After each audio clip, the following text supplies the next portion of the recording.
खुशामदीद, इस्तकबाल आप सबका। गुड मॉर्निंग, सुबह बखैर। उम्मीद और दुआ कि सब बखैर व आफियत से होंगे। गुलिस्तान न्यूज़ का खास प्रोग्राम सलाम जी के आप देख रहे हैं, न सिर्फ गुलिस्तान टेलीविजन स्क्रीन पर बल्कि साथ साथ हमारे तमाम सोशल मीडिया प्लेटफॉर्म्स पर और JK 24/7 न्यूज़ पर भी आप हमें बराह रास्त देख और सुन रहे हैं। तमाम लोगों का बहुत बहुत शुक्रिया। न सिर्फ आप प्रोग्राम देखते हैं बल्कि आपके तासुरात, आपका ओपिनियन, आपका फीडबैक हम तक पहुँचता है और कमियों, खामियों या फिर कोताहियों को दूर करने में आप सब हमारा ताउन करते हैं। उसके लिए हज़ारों मरतबा इज़हार तशक्कुर। प्रोग्राम में आज भी मुख्तलिफ मौज़ूआत शामिल करेंगे। जम्मू कश्मीर की सियासत की बात होगी, जम्मू कश्मीर की इक़्तिसादियात की बात होगी। सरमा की तरफ जा रहे हैं, कुछ चैलेंजेस हुकूमत के सामने, कुछ को मुकम्मल करने की कोशिशें हुई। हुकूमती इदारे कितना कामयाब हुए, कितना नहीं, ये समझने की कोशिश करेंगे आदाद शुमार या रिपोर्ट सामने रखकर। बैनुल-अक़वामी सतह के चंद मामलात जो इस प्रोग्राम में आपके सामने रखेंगे। और अब जिस मामले पूरे मुल्क के अंदर गुज़श्ता कुछ महीनों के दौरान हमने सियासत तेज़ होते हुए देखी है, इस पर मज़ीद न सिर्फ सियासत, राजनीति बल्कि सियासी बहस, मुबाहिसे और तकरार भी होंगे, क्योंकि मुल्क के मुख्तलिफ हिस्सों में इलेक्शन कमीशन का एक बड़ा मनसूबा जिसके तहत काम शुरू होने जा रहा है और फिर इसमें जम्मू कश्मीर भी है। वो मनसूबा क्या है, मुकम्मल तौर पर तफसीलात आप तक पहुँचेंगी और साथ साथ मकामी सतह की खबरें और यूनियन टेरिटरी लद्दाख भी आपको ले चलेंगे, जहाँ सबसे बड़ी अब तक की तारीख की पासिंग आउट परेड हुई। लेकिन दूसरी तरफ लेह वायलेंस के बाद तहकीकाती अमल तेज़ कर दिया गया है। मामलात पर ज़रा डिस्कस करेंगे आगे चलकर, लेकिन इन सारे मौज़ूआत पर जाने से पहले हिस्ट्री ऑफ द डे के एक छोटे से फॉर्मेट में चंद अहम तरीन वाक़यात ज़रा आपके सामने रखें। आज अक्टूबर की 26वीं तारीख है, इतवार का दिन। 1947 में जम्मू कश्मीर का भारत से इल्हाक आज ही के दिन हुआ। इंस्ट्रूमेंट ऑफ एक्सेशन जिसको आप कहते हैं, उस पर महाराजा हरी सिंह की तरफ से भारत के साथ इल्हाक के डॉक्यूमेंट्स या दस्तखत पर दस्तावेज आज के दिन दस्तखत किए गए डॉक्यूमेंट्स पर। 2015 में अफगानिस्तान में 8.1 शिद्दत का ज़लज़ला आया। पाकिस्तान और अफगानिस्तान के अंदर दोनों जगह इसका असर हुआ। 398 सरकारी रिपोर्ट्स के मुताबिक लोगों की मौत हुई और 2700 से ज़्यादा लोग जख्मी हुए। 1943 में कलकत्ता, और इस वक्त जो कोलकाता कहलाता है, यहाँ आज के दिन हैजे की वबा से अक्टूबर के तीसरे हफ्ते में 2155 अफराद हलाक हुए और सबसे ज़्यादा हलाकतें 26 अक्टूबर को रिकॉर्ड की गई, जिसकी तस्दीक सरकारी रिपोर्ट्स करती है। 1999 में सुप्रीम कोर्ट ऑफ इंडिया ने उम्र कैद की सज़ा 14 साल मुकर्रर की। वक्त गुजरने के साथ साथ संशोधन हुए, अमेंडमेंट्स हुई, तब्दीली की गई और फिर जाकर 17 और 18 साल तक भी बात पहुंची कानूनी एतबार से, माहिरीन की मुश्तरका राय के बाद। 2001 में जापान ने भारत और पाकिस्तान के खिलाफ जो पाबंदियां आयद की गई थी उनको ख़त्म करने का ऐलान किया। ये पाबंदियां दोनों की जानिब से न्यूक्लियर वेपन बनाने और डिक्लेरेशन के बाद कुछ लगी थी, कुछ तलखियां पहले से थी और उनको ख़त्म किया गया। 1994 में आज के दिन 46 साल से जारी जंग ख़त्म हुई और जॉर्डन व इजराइल के दरमियान एक अमन मुआहिदा हुआ, जिसके मुताबिक आज भी दोनों ममालिक काम करते हैं। और कई मरतबा आपने देखा होगा कि इजराइल पर होने वाले हमलों को जॉर्डन की डिफेंस फोर्सेस की जानिब से रोकने का काम पिछले 1 साल के दौरान किया गया है। 2005 और 2006 में आज ही के दिन चीन और भारत दोस्ती के साल के तौर पर मनाने का फैसला किया गया। ये दिन आज भी मनाया जाता है। मौजूदा वक्त में ताल्लुकात पिछले 4-5 सालों के मुकाबले काफ़ी अच्छे हैं। 1774 में फिलाडेल्फिया के अंदर अमेरिका की पहली कॉन्टिनेंटल कांग्रेस मुलतवी हुई और बाद में कहा गया कि सबसे बड़ी मुल्क की जो सियासी जमात बनी उसको बनाने और मुल्क का पूरा निज़ाम चलाने में कलीदी किरदार इसका था। 2012 में बर्मा के अंदर, या जिसको आप म्यांमार भी कहते रहे, पुरतशद्दुद झड़पें हुई। 26 अक्टूबर को 2012 में आज के दिन 64 अफराद मारे गए। इन झड़पों में सरकारी तौर पर तस्दीक होती है। इसके अलावा 1934 में महात्मा गांधी की क़यादत में ऑल इंडिया देही सनत एसोसिएशन का क़याम आज के दिन अमल में आया। 2012 में आज ही के दिन अफगानिस्तान की एक मस्जिद में खुदकुश हमला हुआ, 41 अफराद मारे गए, 50 से ज़्यादा जख्मी हुए। और 1775 में आखिरी मुगल बादशाह बहादुर जाफर की पैदाश आज के दिन हुई, 1775 अक्टूबर की 26 तारीख। तो ये हिस्ट्री ऑफ द डे में अहम तरीन बातें, अहम तरीन वाक़यात जो आपके सामने एक मखसूस किस्म का फॉर्मेट है जो आपके सामने रखें। इसके बाद आज के मौज़ूआत पर चलेंगे, खबरों का आगाज़ करेंगे और स्टूडियो में एग्जीक्यूटिव एडिटर इशफाक गौहर हमारे साथ हैं। मशरिक़ वस्ता ज़रा आपको लिए चलते हैं, जहाँ पीस एग्रीमेंट के मुताबिक बात नहीं बन पा रही है और दूसरे फेज़ में बात आते आते तक पेज फिर से फंसा है और अब वो जो कोशिशें अमन मुआहिदे के तहत कराना चाह रहे थे उनमें दरार आहिस्ता आहिस्ता आना शुरू हुई है।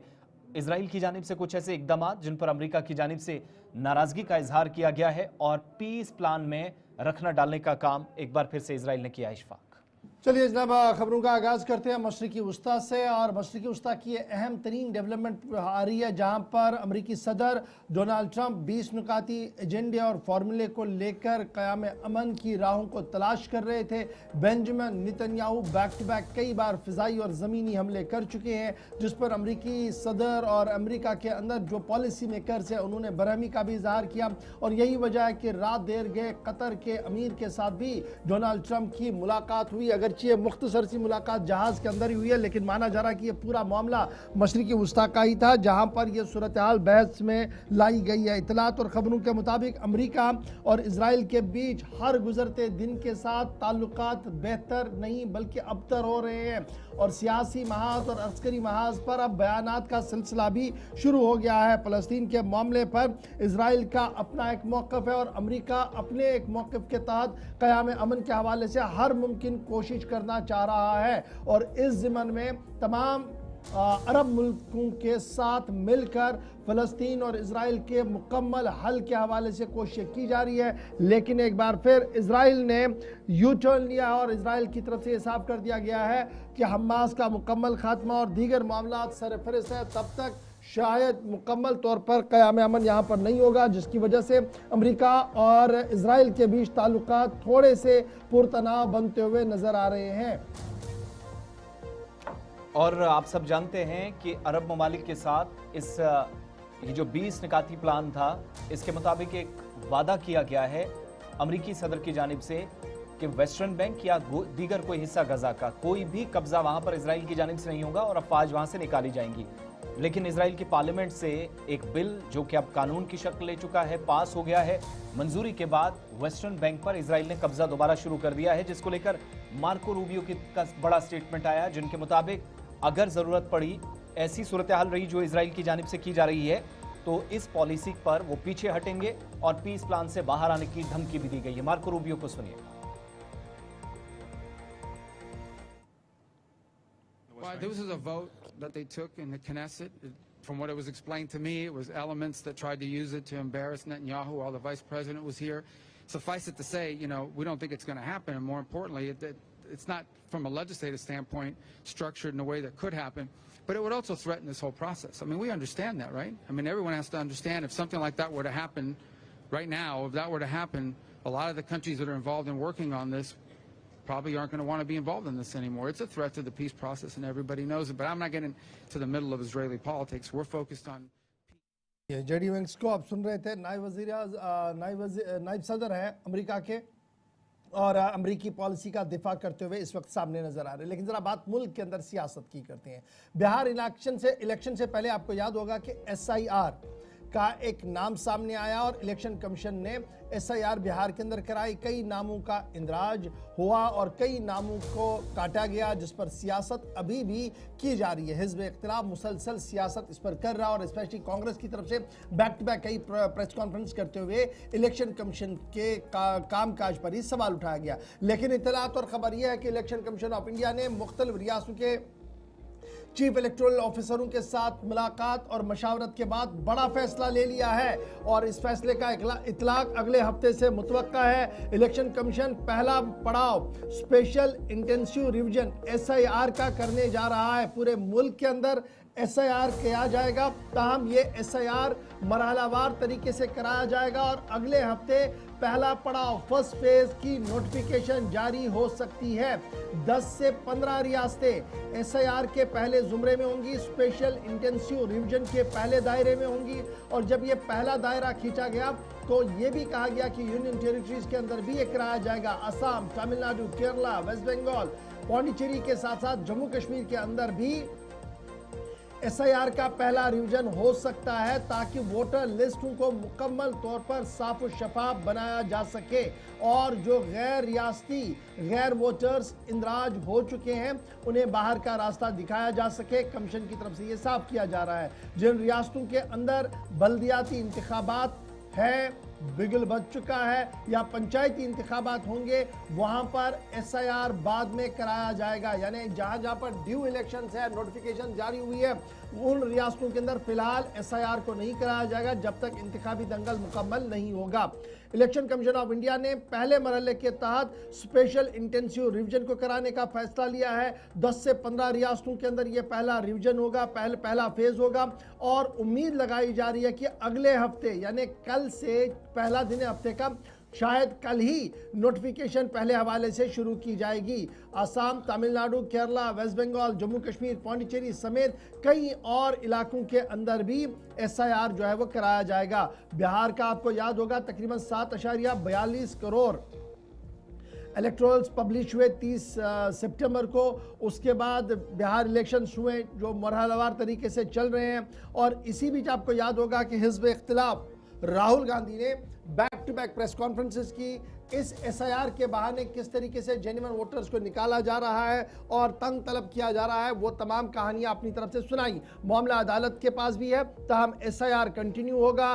कमीशन की तरफ से यह साफ कर दिया गया है और अगले हफ्ते SIR के पहले मरहले की नोटिफिकेशन जारी होगी। 10 से 15 रियासतों के अंदर यह होगा और उन 10 से 15 रियासतों के अंदर जम्मू कश्मीर का जिक्र भी है। हमारे ज़राया इलेक्शन कमीशन ऑफ इंडिया के जो है वो इस बात की तस्दीक कर रहे हैं। तहम इंतजार कल तक होगा जब कमीशन की तरफ से नोटिफिकेशन जारी कराई जाएगी। ये थी बात जनाब चुनावी दफ्तर की, जहां पर पूरे मुल्क के अंदर चुनाव कराए जाए, नहीं कराए जाए, कैसे कराए जाए, ये सारा दफ्तर इलेक्शन कमीशन ऑफ इंडिया देखता है। और अब SIR के लिए भी आप तैयार हो जाइए। लेकिन बात जरा बिहार की चली है, तो बिहार के हवाले से आपको बात करें।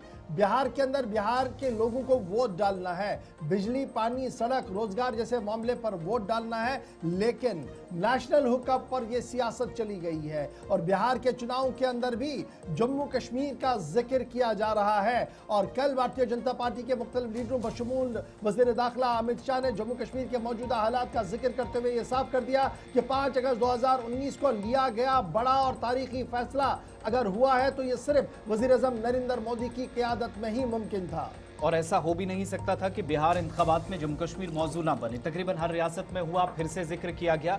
एक तरफ हुकूमत की जब हुसूलियाबियां गिनवाई जा रही थी, जिसमें राम मंदिर समेत दीगर बड़ी बातें या बड़ी हुसूलियाबियां, और उसी दरमियान जम्मू कश्मीर के अंदर भी ये एक बड़ी कामयाबी कि 19 में या 2019 में 5 अगस्त को जो फैसला लिया गया वो एक बड़ा मजबूत और दृढ़ फैसला था। इसके अलावा जम्मू कश्मीर मुकम्मल तौर पर भारत के साथ जम हो गया। वज़ीर दाखिला के मुताबिक इस फैसले के बाद राहुल गांधी और लालू परिवार को एक बार फिर से हदफ तनकीद बनाते हुए कहा कि जम्मू कश्मीर ये बिहार को जो लूटने की कोशिश हुई है उसको किसी भी सूरत, वो जो 20 साल तक बार बार उनकी तरफ से दोहराया गया कि जंगल राज था, वैसा दोबारा निज़ाम लौटने की तैयारी में इस वक्त अपोजिशन कर रहा है और ऐसा नहीं करने देंगे। लेकिन वज़ीर आज़म की मौजूदगी में या उनके होते हुए जो बड़े फैसले लिए गए उनमें बिहार इलेक्शंस के दौरान भी एक बार फिर वो मुद्दा गरमाया जिसमें वो घुसपैठिए या इन्फिल्ट्रेटर्स का लफ्ज़ इस्तेमाल करते हुए कह रहे कि कई लोग इन रियासतों के अंदर इंक्लूडिंग बिहार के अलावा जो वेस्ट बंगाल है वहां पर भी बार बार ये टारगेट्स किए गए हैं। लेकिन जम्मू कश्मीर के ताल्लुक से जो बातें की गई प्लस पहलगाम इंसिडेंट 22 अप्रैल 2025 के बाद जो तनाव भारत और पाकिस्तान के दरमियान देखा, उनके मुताबिक ये वज़ीर आज़म ही थे जिनने ये बड़ा और मजबूत व दृढ़ फैसला लिया कि 22 अप्रैल के बाद दुश्मन के घर में दाखिल होकर उस पर वापस जवाबी वार करना है, जो माजी में हुकूमतें नहीं कर सकी और फैसले लेने में कमजोर नजर आई। मुझे बताओ, ये जो कश्मीर है हमारा है या नहीं है? जोर से बोलो, कश्मीर जो है हमारा है या नहीं है? धारा 370 हटनी चाहिए थी या नहीं हटनी चाहिए थी? भाइयों बहनों, मोदी जी ने 70 साल से इस धारा 370 को कोई छूने की हिम्मत नहीं करता था, उसको 2019 में एक झटके से समाप्त कर कर कश्मीर को भारत का अभिन्न अंग बनाने का काम कर दिया। अभिन्न अंग बना। और जब पहलगांव में हमारे यात्रियों पर हमला हुआ, एक जमाना था, सोनिया लालू की सरकार थी, आतंकवादियों को बिरयानी खिलाते थे। पहलगांव में हमला किया मोदी जी ने कुछ ही दिनों में ऑपरेशन सिंदूर कर कर पाकिस्तान के घर में घुसकर आतंकवादियों का सफाया किया। मोदी जी ने देश को बिहार के अंदर चुनावी रैली से खिताब कर रहे थे। आज भी वजीर दाखिला का कई मकामात पर इंतखाबी जलसा होगा। न सिर्फ वजीर दाखिला बल्कि भारतीय जनता पार्टी के कद्दावर नेताओं का बैक टू बैक कई रैलियां हैं, लेकिन जम्मू कश्मीर का जिक्र जरूर हो रहा है और कहा जा रहा है कि क़याम अमन के बाद सूरत हाल जम्मू कश्मीर के अंदर तब्दील हुई है। दावा दाखिला वजारत की तरफ से किया जा रहा है और दाखिला वजीर की तरफ से किया जा रहा है। बढ़ते हैं जी आगे, बात जम्मू कश्मीर की कर रहे हैं क्योंकि दाखिला वजीर साहब ने बिहार के चुनाव के अंदर जम्मू कश्मीर का जिक्र किया। 5 अगस्त 2019 के बाद क्या सूरत हाल तब्दील हुई नहीं हुई, एक बड़ा बहस आज भी है। अगरचे रियासत के अंदर हुकूमत भी है, मुनज़्ज़म हुकूमत भी है, मजबूत हुकूमत भी है, दावा इस तरीके का किया जा रहा है, लेकिन सूरत हाल ये है कि दावों के बीच उन वादों का क्या जो 5 अगस्त से मुसलसल मरकज से लेकर जम्मू कश्मीर इंतजामिया की तरफ से किए गए हैं। उनमें एक बड़ा वादा था कि बिजली के बहरान पर काबू पाया जाएगा और काबू पाने के लिए सोलर एनर्जी का भी ख्वाब शर्मंदे ताबीर करने की बात हुई थी, लेकिन अरसे दराज हुआ कि मरकज की तरफ से फराग दिलाना इमदाद की बात भी हुई, लेकिन जम्मू कश्मीर है यहां पर अफसरशाही बहुत जबरदस्त है और यही वजह है कि 15 महीने गुजरने के बाद भी अभी तक भी जम्मू कश्मीर इंतजामिया के किसी भी अफसर ने जिला सदर मकामात पर सोलर प्लांट मिशन के तैनाती के हवाले से कोई कदम नहीं उठाया है। अब मैं 15 महीने का जब जिक्र कर रहा हूं तो याद रखिएगा ये वक्त है जब निर्मला सीतारमण साहिबा ने जम्मू कश्मीर के हवाले से एक बड़ा ऐलान ऐवान के अंदर किया और ऐलान ये था कि solar park mission Jammu Kashmir के अंदर शुरू किया जाएगा। बहरहाल 15 महीने का वक्त हुआ, किसी भी जिले के अंदर कोई भी लैंड आइडेंटिफाई नहीं हुई। पोटेंशियल है हमारे पास नहीं है तो माहिरीन का मानना है कि कठुआ, सांबा, जम्मू, उधमपुर, रियासी ऐसे इलाके हैं जहां पर अगर काम किया जाए तो सोलर पार्क मिशन पाए तकमील तक हो सकती है। डिले हुआ सोलर पार्क का, जिसकी वजह से जो इन्वेस्टमेंट थी, रेवेन्यू था, जॉब क्रिएशन थी और रिन्यूएबल गोल जो हमारा था कि अल्टरनेट एनर्जी हमारे पास होगी, वो पूरी होती हुई नजर नहीं आ रही है। हजारों कनाल जमीन हमारे पास है जिस पर नाजायज कब्जा है, लेकिन सोलर प्लांट को तैनात करने के लिए, लगाने के लिए, आवाम को राहत पहुंचाने के लिए एक कनाल जमीन भी डिस्ट्रिक्ट मजिस्ट्रेट्स की तरफ से नहीं दी गई। एक्सपर्ट्स मान रहे हैं कि यूटी गवर्नमेंट ने इंटर डिपार्टमेंटल टास्क फोर्स भी बनाया था ताकि लैंड क्लियरेंस हो, लेकिन 15 महीने का वक्त गुजरने के बाद भी जूं की तूं सूरत हाल है। और ये 15 महीने का वक्त कब हुआ? जब बजट का इजलास 2024-25 को हुआ, पार्लियामेंट के अंदर इजलास हुआ। 23 जुलाई सन 2024 को मरकजी वजीर खजाना निर्मला सीतारमण साहिबा ने ऐवान में ऐलान किया कि लैंड बैंक को आइडेंटिफाइड किया जाएगा, सोलर पार्क जम्मू कश्मीर के अंदर बनेगी और Jammu Kashmir energy development agency को बाज़ाब्ता तौर पर एडमिनिस्ट्रेशन की तरफ से कहा गया कि ताकि आप आगे बढ़ें। लेकिन सूरत हाल ये है कि इंतज़ामिया की सरद मोहरी हुई, लाल फीता शाही यानी अफसर शाही का अरूज हुआ और एक कनाल ज़मीन भी कहीं जगह पर, हज़ारों कनाल घास चराई और स्टेट लैंड जो है उसमें आइडेंटिफाई नहीं हुआ। माहिरीन की बात अपनी जगह, लेकिन बड़ा सवाल ये कि मरकज के ऐलान का रियासती इंतजामिया का इतलाक कब होगा। सीधे श्रीनगर चलेंगे, इमरान नाइक को हमारे साथ है। इमरान, बहुत शुक्रिया ज्वाइन करने के लिए। मुसलसल हम इन्वेस्टमेंट की बात कर रहे हैं, सरमायाकारी की बात कर रहे हैं, फिर क्या कुछ परेशानियां उस पर पिछले कई हफ्तों से गुफ्तगू कर रहे हैं, लेकिन आज जो गुफ्तगू है ये बड़ी दिलचस्प है क्योंकि यहां पर अनाउंसमेंट मरकजी वजारत खजाना की तरफ से किया गया, ऐवान के अंदर किया गया, वादा ऐवान से आया, इंप्लीमेंटिंग अथॉरिटियां हमारी जम्मू कश्मीर की सरकार और जम्मू कश्मीर की इंतजामिया थी। यहां पर भी लाल फीताशाही, 15 महीने का वक्त गुजरा, लेकिन अभी तक भी जो स्पीड अप काम होना चाहिए था वो कहीं पर नहीं है। और जिस शिद्दत की हमें जो शिद्दत हमें दिलाई जा रही थी कि ये जब होगा तो इससे क्या क्या फायदे होंगे, वो आज भी हमारे हाथ में नहीं है और सिर्फ अखबार की कटिंग्स और मीटिंग्स का दौर, इसके अलावा क्या कुछ? देखिए, पहले हमें ये चीज अंडरस्टैंड करनी है कि ये मिशन क्या था। आपको याद होगा कि जब साल 2010 में भारत के उस वक्त के वजीर आजम मनमोहन सिंह ने एक मिशन लॉन्च किया था, Jawaharlal Nehru solar national solar mission का नाम इसको दिया गया था। और इसका मकसद ये था कि पूरे मुल्क में जो सोलर एनर्जी है इसकी पोटेंशियल को हम बढ़ाएं, ताकि हम सिर्फ रिन्यूएबल एनर्जी पे इन्हिसार कर सके, ना सिर्फ कि जो हम देखते हैं कि हमारे पास बाकी जो एनर्जी है।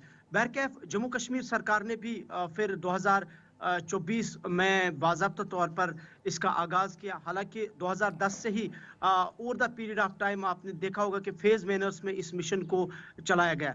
लेकिन जिस मिशन की इस वक्त हम बात करें कि जब 2024 में पार्लियामेंट के अंदर इस बात का ऐलान किया गया कि जम्मू कश्मीर में सोलर जो पार्क्स है, सोलर पार्क मिशन का आगाज़ होगा, और ये कहा गया कि जम्मू कश्मीर में इतनी कैपेसिटी है अपनी रिन्यूएबल एनर्जी यानी सोलर एनर्जी जनरेट करने के लिए। और इस सिलसिले में मरकज़ की तरफ से ऐलान किया गया वज़ारत ख़जाना की जानिब से।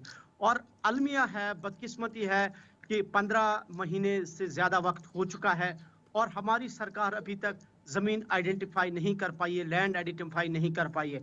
ऑल दो कि जब उस वक्त ये ऐलान किया गया तो हुकूमत की जानिब से डिस्ट्रिक्ट लेवल पे ये टास्क दिया गया डिस्ट्रिक्ट एडमिनिस्ट्रेशंस को कि वो अपने अपने अजला में ये देखे कि कहाँ पे घास चराई है, कहाँ पे स्टेट लैंड है और कहाँ पे फीजिबल लैंड है। और ख़ासकर जम्मू के अंदर तकरीबन 5 ऐसे अजला हैं, डिस्ट्रिक्ट्स हैं जिनको सरकार ने पहली प्रायोरिटी दी थी, जैसे सांबा है, कठवा है, उधमपुर है या बाकी डिस्ट्रिक्ट्स हैं। ये ऐसे डिस्ट्रिक्ट्स थे जम्मू कश्मीर के जहाँ पे ये कहा गया कि यहाँ ज़मीन ऐसी है जो सोलर प्लांट के लिए फिजिबल है। बदकिस्मती ये है कि एक बड़ा मिशन जहाँ हम देख रहे हैं कि जम्मू कश्मीर में पावर डेफिसिट है, बिजली का बहरान सर्दियों में रहता है, गर्मियों में रहता है, और हम खुद कह रहे हैं बार बार कि हमारी 18,000 मेगावाट तो क्या मैं ये समझ में सोलर मिशन की बात करूं तो क्या ये सवाल सीधे सीधे से तो नहीं है कि हम निश्तम, गुफ्तम और बर्खास्तम तक ही महदूद है, फोटो सेशंस तक महदूद है, प्रेस नोट, प्रेस रिलीज तक महदूद है और पीआर सेक्शंस तक ही महदूद है और बड़े बड़े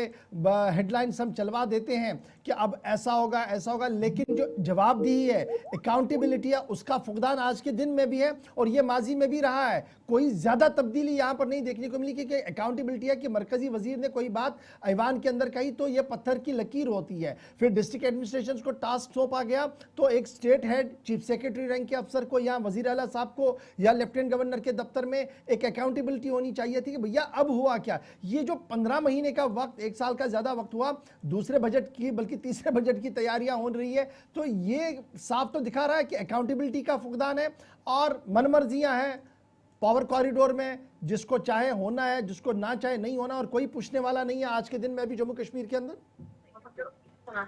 देखिए, इससे बड़ा अलमिया और क्या हो सकता है हमारी सरकार का।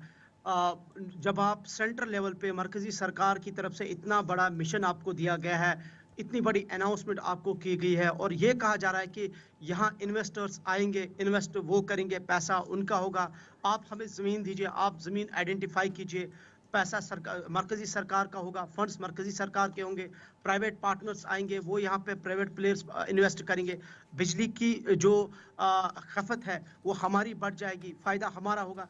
लेकिन इस सरकार के लिए अब सवालात भी कम पड़े हैं और इस पे तजिया भी क्या करें। ये हमारे लिए एक बहुत बड़ी बदकिस्मती है कि हुकूमत बनी है लेकिन इसके बावजूद भी ना कहीं अकाउंटेबिलिटी नज़र आ रही है, ना कहीं ट्रांसपेरेंसी नज़र नहीं आ रही है। और ये भी बड़ा अलमिया है कि अभी हमारे जो काबीना वुज़रा है या हमारे वज़ीर आला साहब है जो खुद पावर के मिनिस्टर हैं यहाँ पे, या हमारे डिप्टी सीएम है जो तकरीबन 3 डिपार्टमेंट्स का पोर्टफोलियो उनके पास है। आप देखिए इन डिपार्टमेंट्स की जितनी 2019 के बाद पॉलिसीज लाई गई और बड़ी पॉलिसीज का ऐलान किया गया, शायद अभी तक या तो इनको ब्रीफ नहीं किया गया है एडमिनिस्ट्रेटिव ऑफिसर्स की तरफ से, या अगर इनको ब्रीफ किया भी गया है तो शायद इतना इनके लिए ये माने नहीं रखता है जितना हमारी मौजूदा सरकार के लिए पॉलिटिकल स्टेटमेंट्स माने रखते हैं। मैंने बहुत शुक्रिया जी हमारे साथ इमरान ज्वाइन करने के लिए। फिलहाल बड़ा सवाल ये है कि एक मिशन था solar power mission, Jammu Kashmir के अंदर इसको देना था और वज़ीर ख़जाना साहिबा ने 2024-25 का बजट जब पार्लियामेंट के अंदर पेश किया गया था 23 जुलाई सन 2024 को, तो इस बात का ऐलान किया गया था। टास्क फोर्स बनाया गया और स्टेट के अंदर यह फैसला लिया गया कि डिस्ट्रिक्ट एडमिनिस्ट्रेशन लेवल्स पर कि प्रपोजल आप सुटेबल लैंड का प्रोसेस करें। लेकिन जनाब वाला 15 महीने से ज़्यादा वक्त हो गया, अभी तक इस पूरे मामले पर कोई भी ज़्यादा पेशरफ्त नहीं है। तो सवाल पैदा होता है कि अनाउंसमेंट्स तो की जाती है और बजट एलोकेशंस को दिखाया भी जाता है, लेकिन इंप्लीमेंटिंग अथॉरिटियां कहां पर, एक बड़ा सवाल है। और कब इस तरीके का पावर प्लांट हमारे पास होगा, एक बड़ा सवाल आज भी है। अच्छा, चलते एक चीज़ हैं और भी पूछा जा रहा है इशफाक, क्योंकि हर महीने रिपोर्ट्स तलब की जाती हैं, जायजा इजलास होते हैं, खुद चीफ सेक्रेटरी, वुज़रा, council of minister, chief minister मौजूद होते हैं, ब्रीफिंग क्या दी जाती है मुतल्लिका अफसरान की? वो तो वजीर साहब जानेंगे जी ब्रीफिंग क्या दी जाती है। हमारे पास जो खबर थी हमने बता दी। मेरी नज़र में बस ये है कि गुफ्तम, निशस्तम और बर्खास्तम, आपने बुलाया, सब लोग आए, मीटिंग हुई, अगली मीटिंग की तारीख हुई, फोटो सेशन हुआ, अखबारों में खबर आई, बस इतना है। अगर आउटपुट होता तो एक साल के अंदर बड़ी चीज़ें तब्दील होनी थी, वो अभी तक भी नहीं हुई है।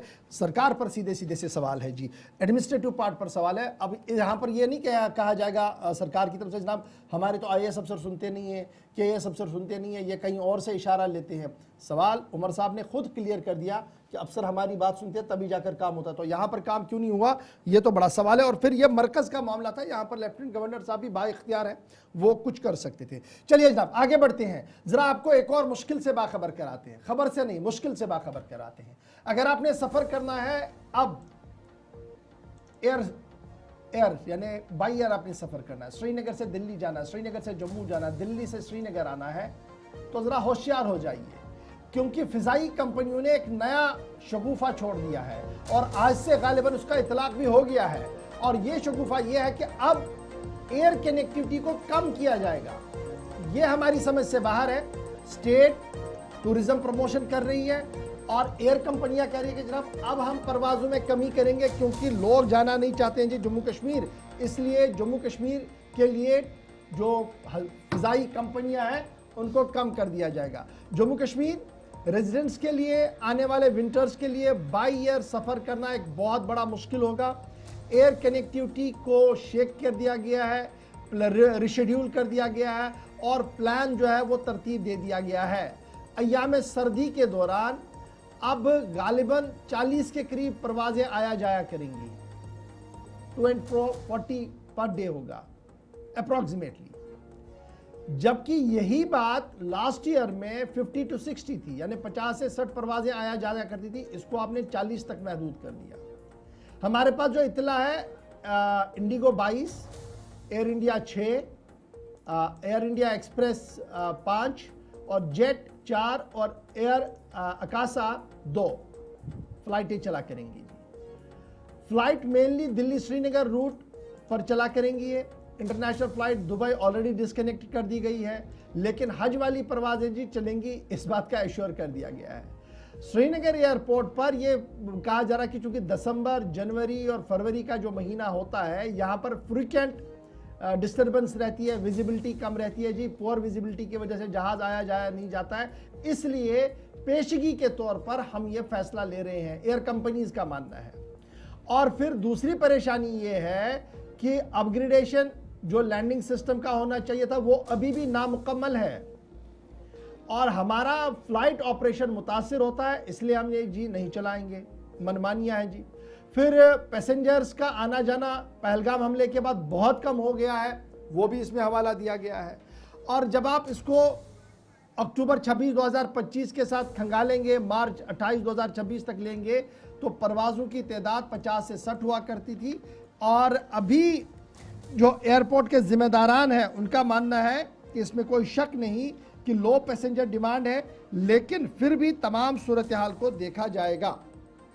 अब हमारे पास इत्तला यह है कि आज से यह शायद नाफिजुल अमल हो गया है, श्रीनगर सीधे चलेंगे क्योंकि यह मामला डायरेक्टली हिट करेगा टूरिज्म को। इरफान फाजिल हमारे साथ है। इरफान जरा अपडेट करें, ये जो हम खबर बता रहे हैं कि एयर कंपनीज की तरफ से, फ्लाइट कंपनीज की तरफ से, जिनमें इंडिगो है, एयर इंडिया एक्सप्रेस है, एयर इंडिया है, स्पाइस जेट है, एयर अकासा है, इन्होंने अपनी फ़्लाइट को रिशेड्यूल कर दिया है और जो फ्रीक्वेंसी थी इनको कम कर दिया है। 3-4 वजूहात बता दिए हैं। क्या इसकी कंफर्मेशन कहीं पर हो पाई है, और अगर ये होगा तो कितना हिट ये टूरिज्म को करेगा? क्योंकि अभी डायरेक्ट ट्रेन दिल्ली से श्रीनगर नहीं जा रही है, अभी भी हमें उधमपुर या रियासी या कटरा तक चलना है, वहां पर फिर इंटर स्टेशन चेंज करना है, फिर जाकर आप आगे जा सकते हैं। तो ये जब एयर कनेक्टिविटी में भी कमी आएगी तो कितना बड़ा झटका ये एयर कंपनीज की तरफ से, एयर फ्लाइट कंपनीज की तरफ से दिया गया है जी जम्मू कश्मीर को। जी हाँ गौर साहब, जहां तक एयरलाइंस को लेकर मैं बात करूंगा, ये विंटर फ्लाइट्स का जो श्रीनगर का जो शेड्यूल है 50 से 60 को लेकर, जिसमें 39 शेड्यूल एप्लीकेबल है और ये आज से यानी 26 अक्टूबर से ही लागू होगा, जिसमें बताया जा रहा था 26 से 28 को लेकर। जबकि डायरेक्टर एयरपोर्ट अथॉरिटी को लेकर मैं बात करूं जावेद साहब, उन्होंने भी इस जी हाँ चीज को कंफर्म किया गया है, क्योंकि ये एक ऐसा विटनेस डिप है। क्योंकि हमें याद है जब पहलगाम अटैक हुआ था उसके बाद ट्रैवलर्स का जो इन्फ्लक्स है वो धीरे धीरे कंप्लीटली कम हो गया और कोई भी ऐसी रिकवरी नहीं रही, कोई भी ऐसा साइन नहीं रहा कि जिससे हम देख रहे हैं कि फ्लाइट्स में पैसेंजर्स का आना जाना था। As per the winter schedule, जो अगर मैं बात करूं एविएशन रेगुलेटरी को लेकर, जिसमें डायरेक्टर जनरल सिविक एविएशन है, उन्होंने कहा है कि 39 daily flights would be operate from various destinations to Srinagar and back. यानी जो फ्लाइटें पहले 50 to 69 थी, अब वो 39 है। इसमें इंडिगो की जो ऑपरेटिंग मैक्सिमम फ्लाइट्स थी वो समर को लेकर 12-22 चलती थी, या इसी तरीके से एयर इंडिया एक्सप्रेस को लेकर जो स्लॉट 6 का होता था वो 5 पे चला गया है। और इसी तरीके से जो 4 फ्लाइट का सिस्टम स्पाइस जेट का होता था वो भी बिटवीन जो दिल्ली से श्रीनगर रहता था वो भी ऑपरेशन कम हो गई। एयर आकाश का एक ऐसी फ्लाइट है, उनका भी मानना है कि अब वो खाली 2 ही flights operate Srinagar international airport से फ्लाई करेगी विंटर शेड्यूल को लेकर। तो डायरेक्टर जो एयरपोर्ट अथॉरिटी है जावेद अंजुम साहब, उन्होंने रिसेंटली फ्लाइट्स के बारे में जो एक लेस ड्यू लो डिमांड को लेकर जो ट्रैवलर्स कर रहा है, इसी बात को दोहराया और इसी बात के दोहराने के साथ साथ डेस्टिनेशंस का ये कंटिन्यूस प्रोसेस डिस्कन्टिन्यूड हो गया है और ये लेस इन डिमांड भी हो गया है। जब ज्यादा पैसेंजर्स नहीं आएंगी तो फ्लाइट का नुकसान होगा। ये तो वही एक रीजन है जिसकी वजह से इरफान इसको लेकर क्या कोई कंफर्मेशन है? ये जो दिन भर पहले 50, 60 या 70 के आसपास परवाजें जाया करती थी वो नीचे आई हैं और इस फैसले का इतलाक आज से हुआ है या कल से हो रहा है? ये शुरुआत इसकी दरअसल हो गई है इन दिनों ही। जी हाँ बिल्कुल, आज से ही 26 से लेकर 28 तारीख तक इसके लिए डेट मुकर्रर कर दी गई है। और मैं कोशिश कर रहा था कि मैं डायरेक्टर एयरपोर्ट अथॉरिटी जो जावेद साहब से मैं वो कॉल करने की कोशिश कर रहा था, मगर वो कॉल नहीं उठा पा रहे थे। और आज दिन में हम आपको कंफर्म भी कर देंगे, क्योंकि जिस तरीके से कोड ऑलरेडी आया है जावेद साहब की तरफ से, जो ऑलरेडी उन्होंने बताया है कि जो पैसेंजर्स का जो लो डिमांड रहा है वही एक विटनेस फॉल रहा है, वही एक पोअर विजिबिलिटी। क्योंकि खास तौर पर अगर मैं बात करूं फ्लाइट की कैंसिलेशन को लेकर जो विंटर्स के माह में रहते हैं पोअर विजिबिलिटी। हमारे साथ ज्वाइन करने के लिए बड़ा सवाल यही है कि जनाब एयर कनेक्टिविटी में कमी आएगी, कैंची चलाई गई है और ये कैंची सरकार की तरफ से नहीं एयर कंपनीज की तरफ से चलाई गई है। और श्रीनगर के लिए, जम्मू के लिए जब आपने दिल्ली से सफर करना होगा तो अब आप देखेंगे कि एयर फ्लाइट रेट्स भी बढ़ेंगी इसके बाद, और हमारी नजर में आना जाना कम होगा अब तो बढ़ेगी। लेकिन chamber of commerce, trade union के लीडर्स का मुसलसल बयानात का सिलसिला शुरू हो गया है। थोड़ी देर पहले कुछ लीडर्स की तरफ से हमें भी इतलात दी जा रही है कि जनाब ये इंतहाई अनफॉर्चुनेट है, इस तरीके से नहीं होना चाहिए, मरकजी हुकूमत इस मामले को देखे, वज़ीर आला साहब इस मामले में देखें। लेटेस्ट सी कि वज़ीर आला साहब कितना इसमें देखेंगे। फिलहाल बड़ी खबर ये कि जनाब फ्लाइट सर्विसेज कम कर दी गई हैं, जो 60-70 जाती थी वो 20-30 तक ही रहेंगी और इस तरीके से शेड्यूल को घुमाने की कोशिश की जा रही है।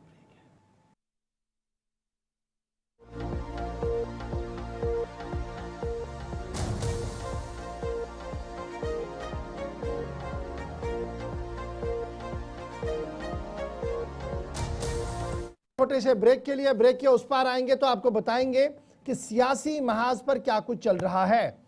क्योंकि महाज इसलिए गर्म है, बयानात आए हैं और बयानात किसी छोटे आदमी या छोटे लीडर का नहीं है, बयान उसने दिया है जिसको लेकर कल तक माना जा रहा कि ये हमारा स्टार कैंपेनर है और उसके बाद नेशनल कॉन्फ्रेंस की नींद उड़ी है। मामला है क्या, बताएंगे आपको छोटे से ब्रेक के बाद। मामला इतना ही नहीं बल्कि जेल से जब ट्वीट हो तो इस पर भी सवाल उठ रहे हैं। अब किसने ट्वीट किया, किसने सवाल उठाया, डिटेल के साथ छोटे से ब्रेक के फौरन बाद।